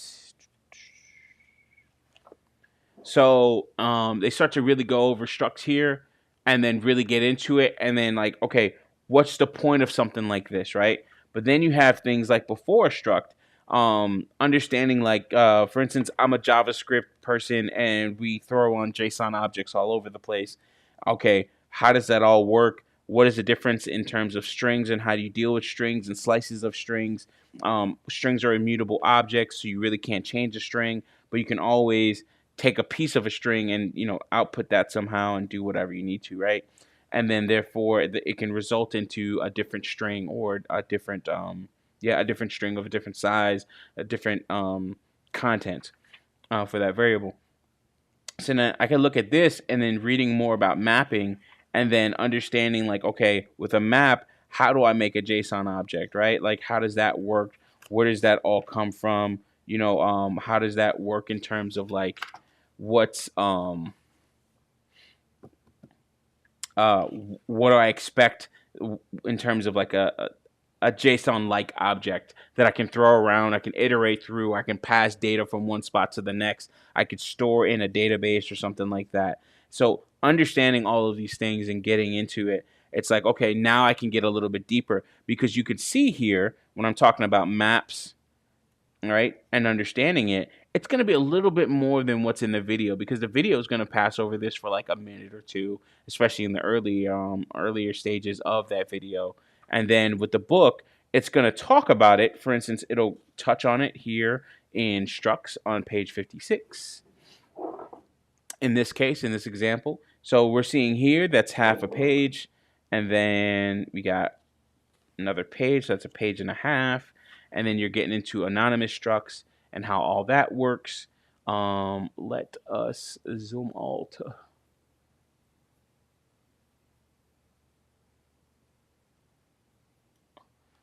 Right?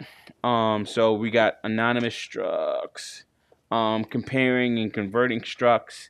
Like this is a good amount of information, right? And just to not sound right, but you might go over some of this stuff in a video, but it might be glossed over. You're not going to go into the intricacies, how certain things, different scenarios and things like that. You might get a couple more scenarios. Now, also in a video, you might get totally different set of scenarios and understanding, and maybe even analogies and comparisons that can be drawn between different languages, so you can better understand this. Say if you're coming from JavaScript and you want to understand what structs are and how this all makes sense, well, this might be like an interface or something like that, or a type or something like that that you would see in TypeScript, right? So it's like things like that. So then you go even deeper still.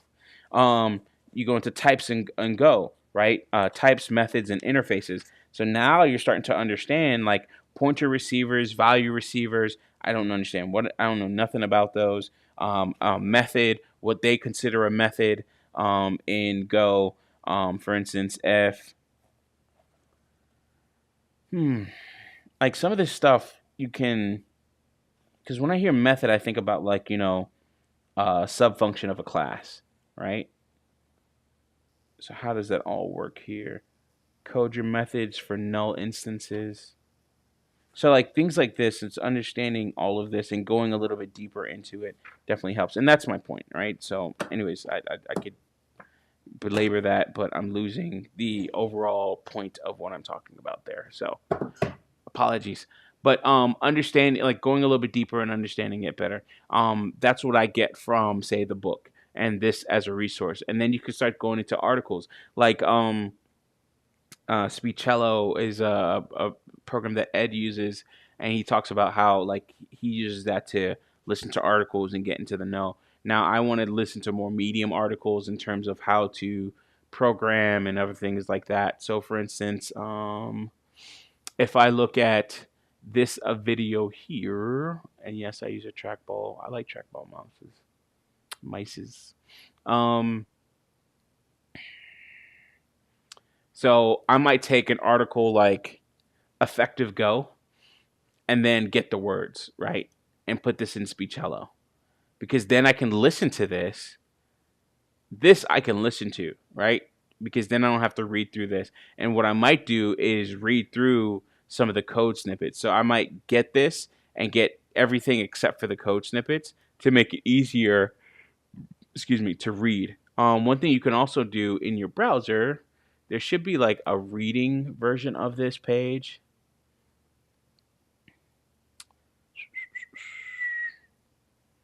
Let me move this light out the way. Um,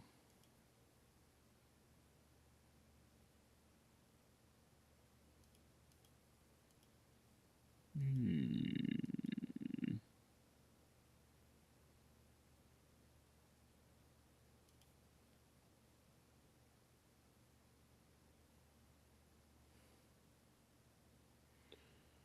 Hmm.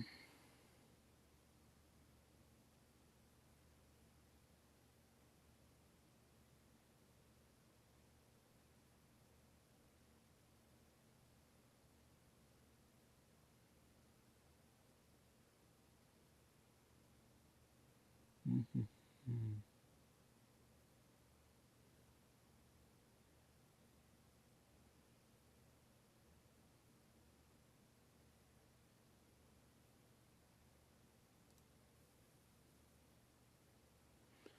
So I might even get an article like this as well to understand, like, okay, how to configure Suricata. It's just something that Maddox was talking about earlier on in the stream.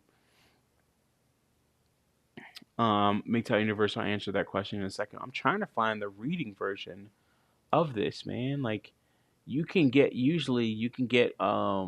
maybe it just doesn't offer it. Yeah, I think what it is like certain websites will have it.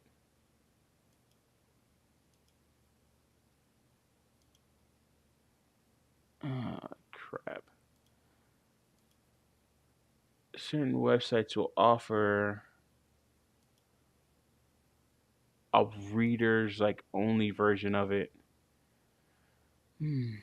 Where it just gives you the text, and if the code on the web page is properly if it parses it properly, then you'll be able to bookmarks. Yeah, you see how this has this reading list? Ooh.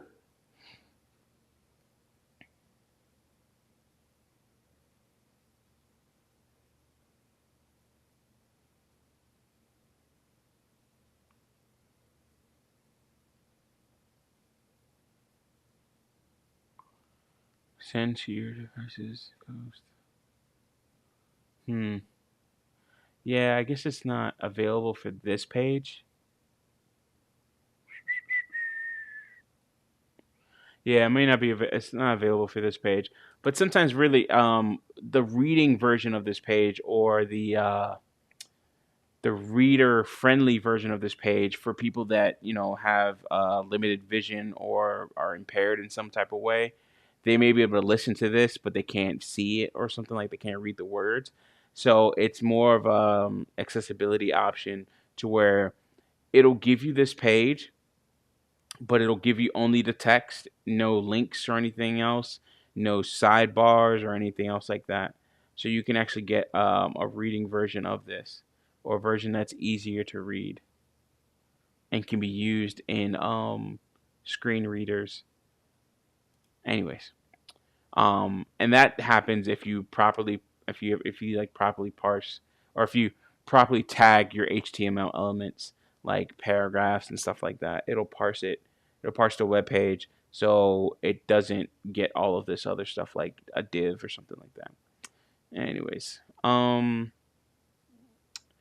yeah, and I would put that in something like a speech hello or something like that. That would take that text to speech, and then some I think Windows has something like that where you can actually do text to speech already built into it. But if you do like a text to speech and then that text to speech actually you can use that to like consume the information that way. Maybe when you're not like in front of a computer and it's not something that you have to see in terms of the code, and you're getting some like visual what's it called? You're getting some non-visual things out of it, or you don't need to see like examples. Anyways, go ahead. I'm running out of gas here. A few stories of CEOs getting caught after a few decades. Yep, quite a few stories of that shit, man. Where people just like people like people don't find out until like years later that this person never went to that fucking school, and then it's just like their whole career is a sham. And this CEO has probably done fucking great work in terms of getting a company to where it is. And like people were talking about that with Kevin Samuels. It's like how many people are out there that are living quote unquote lies, so to speak, in terms of what's on their resume. And it's just like, dude, like I won't say I have like too many lies on my resume, but there are some omissions. That's for damn sure. Like, you never tell people why they get fired, and they rarely ever check your previous job history too. So there's that part. Like they check it, but they don't check it in the same way. Like they don't go in depth. And honestly, you could really fly under the radar depending on like the jobs that you get. Okay. All right, last questions. And what are you looking for to? What are you looking to make with Go? Um, Financially, six figures, right? But what I want to make is for this mowing project that I have. uh, So for this mowing project that I have, as you can see here on the screen, um, so this will be like the client system, right? And this right here, I'll write all this stuff will happen in Node.js, TypeScript. I'll probably use Nest.js for that.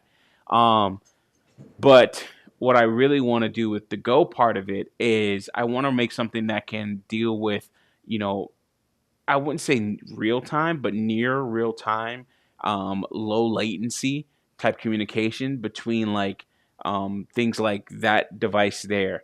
What you see there at the very top is a Raspberry Pi and then an Arduino Mega. And the Arduino Mega, all it does is just do fan control right now.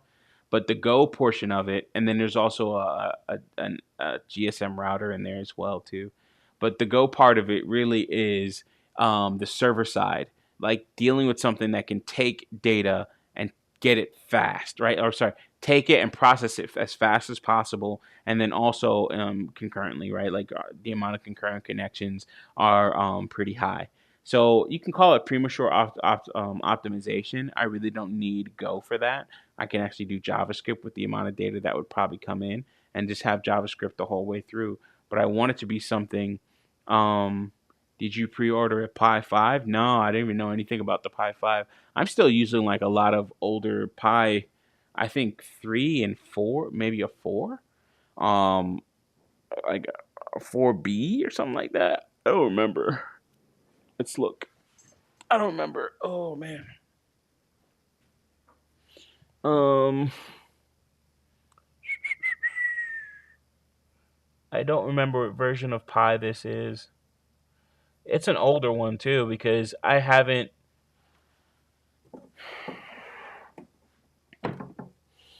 It's a. I think this is a 3B, but or this might be a 4B plus or 4B, and because I have USB 3.0 on it, and it has the micro HDMI's on it as well. But I haven't heard anything about the 5. I didn't know they were making Pi 5s yet. That's pretty cool because the old ones, man, they're super fucking expensive now because of chip shortages and shit. I gotta get out of here. My fucking feet are cold. Because of chip shortages. Um, oh, battery on this is dying. This is for the Grizzly autonomous mowing robot. Um, but essentially, I have that underneath it. I also have a gas tank. Where is it? Ooh. Yeah. No. Move it over here. There we go. So I think this is like a 15-gallon gas tank and also has sensors and everything in it. And then I want to have like a 6 foot mowing deck. This will be on top of battery packs and all types of other stuff. I have a twist lock plug, which is this here. So that right there, it has 4 prongs on it, and I just wired it to where two cables go to, or 2 of the prongs go to the solar panels, and 2 of the prongs will go to the battery, and then that way I can actually keep this whole case enclosed, which is really nice. And this gas tank, like you can get these they're mainly for like go karts and shit. So they'll deal with heat and everything. Another thing is you can close this thing up This is a fiberglass case, which is really nice. And I have ports on the side for USB and Ethernet, as well as wireless antenna here. So I drilled that all myself and kind of like waterproofed it or made it to where, water should not go through these connections here.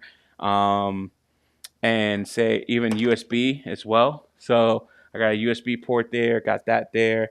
Fans, again, you have different iterations of all of this.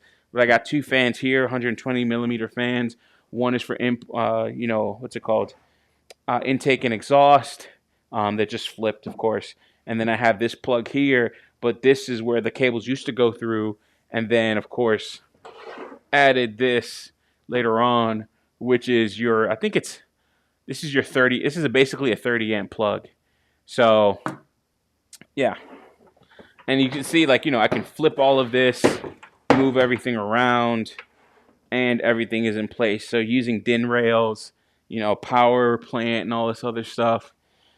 And these are like scooter mowers. So I'm going to be using this to actually move the whole thing around. I have another one underneath here. Battery, of course, a 12-volt bench power supply. So all of this stuff, really, this is, again, why I'm using Go. One of the reasons why I'm using Go is the back end of this. One, I want to learn a new programming language, and then I want to use it on this. I don't need to. I can use JavaScript to get all this stuff done, but I want to use Go I want to have like a real world example of Go, so to speak. So yeah, that case is pretty nice. Oh god, yeah, I really gotta get out of here. Sorry guys. It's getting cold. Yeah, 48 fucking degrees. Yeah, probably be even colder in here if it wasn't for the insulation. Who knows? I just got into home labbing last month, but they are releasing the fives for 75, $80. Wow, really nice. That's really nice. I'm gonna have to upgrade. I'll be using the Forge for a while, but because that's the platform I've been using. But yeah, it would be actually good to upgrade. I'm lucky enough to live relatively close to a micro center. To a micro center.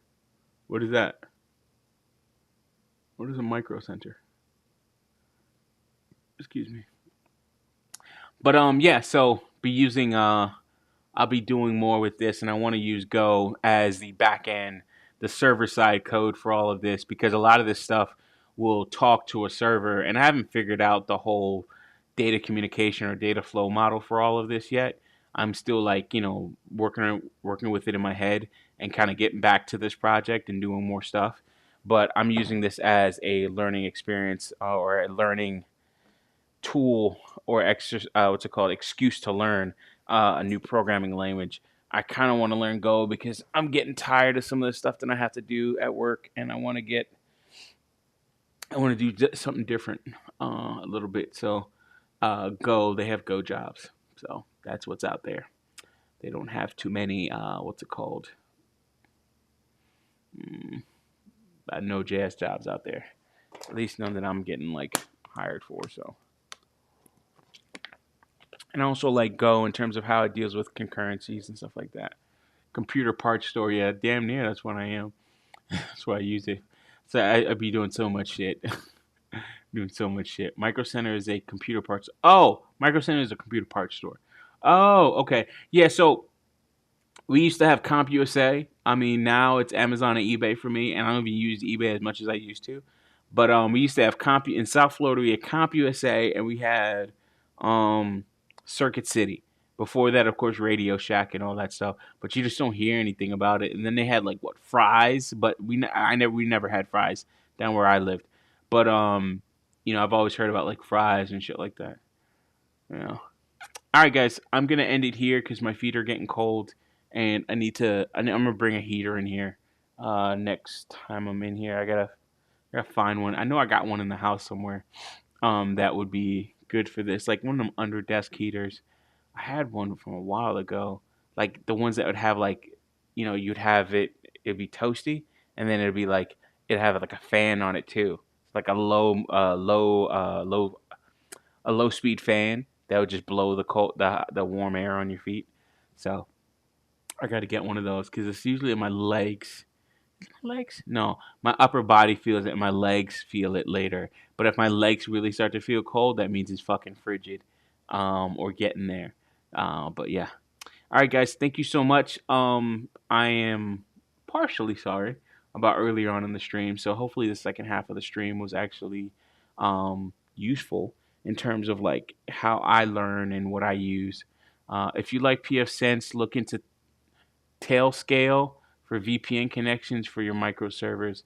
Yeah, I actually have the PF Sense appliances, the little boxes. So I don't. I need to actually. I need to move. I need to put those in place. I've had that equipment for December will be a year.